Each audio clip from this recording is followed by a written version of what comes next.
नमस्कार मुझे एली सत्यप्र आपको स्वागत करुच्चे आमर फेसबुक एंड यूट्यूब चैनल को समस्ते मन में प्रश्न जाए कि सुभद्रा योजनार आम टंकाटे अकाउंट कहा किसी लोक आसी किसी लोक आसीनी तो जो मानकर आसी ना से चेक करेंगे आधार सेडिंग ठीक अच्छी ना ना जो बैंक रे आधार सहित बैंक मैपिंग होती ना ना जदि नई से आसी ना कि माने आज ही वेट करूँ कारण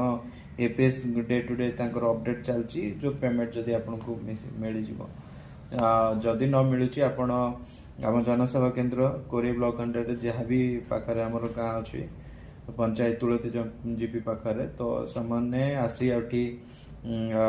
फॉर्म अप्लाई करेंगे सहित आम कौन ना दुई प्रकार दूसरी जो मानक आधार सीडिंग नहीं आम चेक कराऊँ जदि आधार चेक रे बैंक मैपिंग न होता आम bank instant bank account open कर डीबीटी एक्टिव कर दौर